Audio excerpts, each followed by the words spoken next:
Hi there, this is Karen STEVER. I'm coming at you from thepublicrecord.com, where we've been writing a song together with the community here. I'm hosting STEVER's Public Playground project. Lots of P's in there. If you want some alliteration, I remember Mark 1 in the comments you mentioned about the alliteration. I think the reference was that P is for Polly, poor penniless pinecone picking Polly. If this was Sesame Street, it would be brought to you by the letter P. I think we should just have that at the beginning of whatever visual we come up with later on.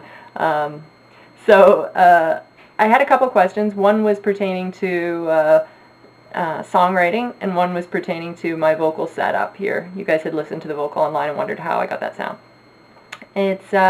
I'll talk to you about the gear stuff in a minute here, but as far as the songwriting goes, I thought maybe I could talk to you about one line or two lines in the song and just my general approach with lyrics. All right, I'll flip my camera around again. Let's find that line.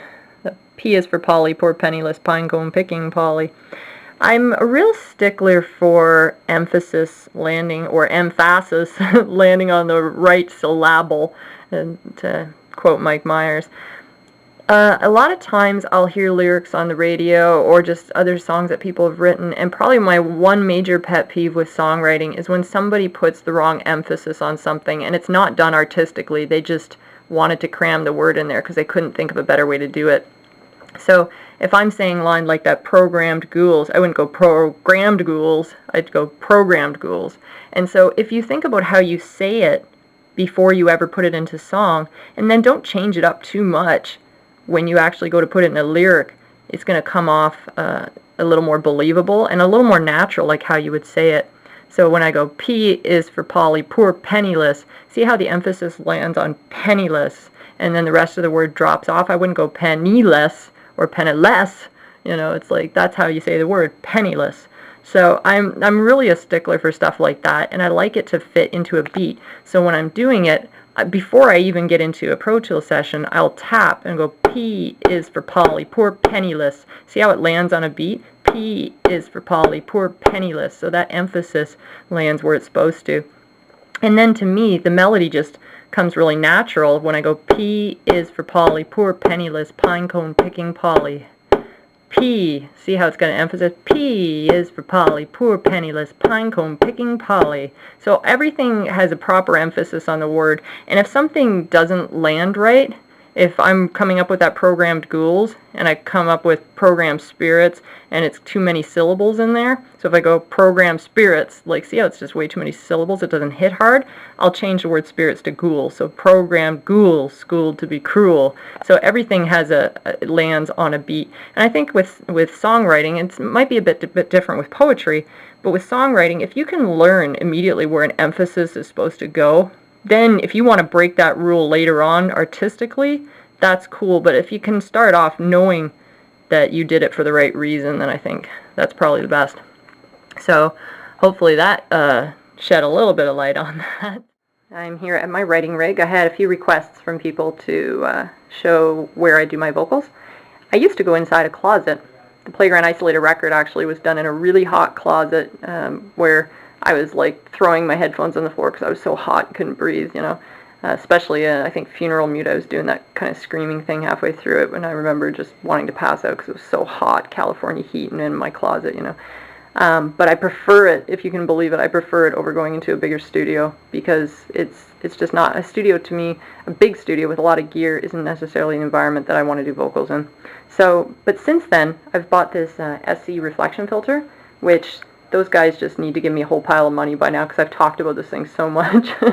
And I recommend it, highly recommend you investing in one of these. I even have a little one over here that is for acoustic guitar because I love it so much. And if you put a couple of those together with the mics going through the middle of them, it's great to get two guitar sounds out of your, like, two feeds. But this one has my Audio-Technica 4060 microphone, has a pop screen on the front of it, which I graduated years ago from using Grandma's nylons on an old coat hanger, and I highly recommend you do the same because it's just gross. And oh, by the way, I do not ever, as a rule, I don't let anybody use my microphone because that's gross too. So yeah, as you can see, it's SE. So if you go online and you look for SE reflection filters, there are some cheaper ones that I'm not sure how they work, so I can't recommend those. But that one particularly is awesome. So as far as my outboard gear, oh, that's my little froggy and my shaker. Those are just some percussion-y things. A light bulb. Okay. Before anybody asks me what those are. This is a Joe Meek. So I put my mic into my Joe Meek. I use it as a pre, like a mic pre. And it just has a little bit of an EQ on it. But then it goes down. I don't know if you can see if it's too dark. It goes into an old vintage Warback from the 70s. It got pulled from a console. And tweak, you might dig the old 70s kind of gear. But it's kind of referred to, that Warback is referred to as the Canadian Neve, you know, because it just sounds so good. And not the price of a Neve. But then it goes into my Unbox and into Pro Tools. So that's the extent of my setup. I have an M Audio C, so it's just a couple $100 controller, just super cheap, but it's got 88 keys on it, and it's not fully weighted, but enough to get my ideas down. And I use the sounds that are inside the box as opposed to external sounds. If I'm playing on other keyboards and stuff like that, then I just treat those separately. But this is just my writing rig. Alright, not sure how exciting, interesting that was, but hopefully that answered your question. Definitely go check out those SE reflection filters, though. They're awesome. We're always happy to kind of share our thoughts or tips. I don't want to call them secrets, because I feel like if something I do can help somebody else with what they're doing, that's awesome, because I've had a lot of information shared with me over the years. Please feel free to ask. We'll answer it as best as we can in the comment section under the videos that you're talking about, or if you want to just jot down some questions that you want us to answer in a video. Something a little bit more technical that might help you out, that you have a real definite problem that pertains to this process, like just something with your drums or something later on with guitars or whatever, then please feel free to ask. We're more than willing to share that information, okay? Love having you guys. It's been an amazing start, and we'll talk to you soon, alright? Rock on!